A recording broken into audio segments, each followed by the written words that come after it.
Our first question is from Anthony, who is a registered nurse living in Jackson Heights. And his question is, a COVID-19 vaccine will be available soon. How do you plan to ensure New York's communities that are most at risk for poor health outcomes, for example, the homeless, the incarcerated, uninsured immigrant populations, receive equitable access to distribution? So I want to make one thing very, very clear, and that is that we are fighting to make sure that the vaccine is free. This vaccine should be free to every single American and every single person in our country, regardless of your status, whether that's your insurance status, your immigration status, your financial status.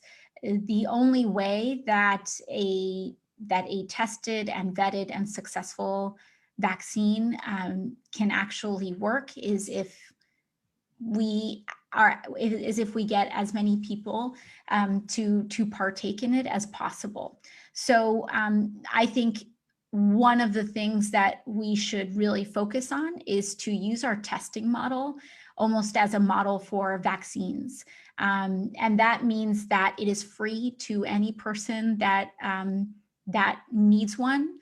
No questions asked. You will be given a test, and it should be the same way with a vaccine. And we are working to get that commitment from as many. We're working to secure that commitment when a vaccine is ready and when it is responsibly ready to administer.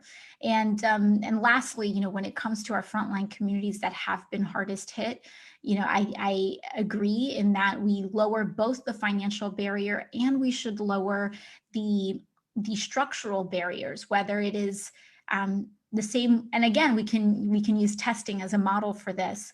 Right now, no matter your history, no matter your status, you are able to walk into a community health clinic. You're able to walk into any number of facilities, no questions asked, and receive a test. And I do believe that we should be modeling our vaccines on that, both in terms of the financial model and the distribution model. So that is something that I can assure that the House Democratic Caucus and that the House of Representatives in general is very, very committed in making sure that we have an equitable distribution and one that is not financially out of reach. Thank you. The next question is related to the Affordable Care Act, and it's from James in Queens. He asks, what is the current status of the ACA with this new justice in the Supreme Court? So right now, and I believe the argument started 2 days ago on November 10th, hearings and arguments were currently being heard in the Supreme Court, but we do not know what the final ruling is. Now, with the most recent appointment to the Supreme Court, if I am not mistaken, Amy Coney Barrett is hearing this case. And she will, if I am not mistaken, have a vote on this case. And so again, there's no telling what may or may not happen, but because the arguments are currently being heard right now and we have no additional information at the moment. But this is why this is why I have long felt so passionately about passing more comprehensive healthcare legislation. And it's why I personally support Medicare for All.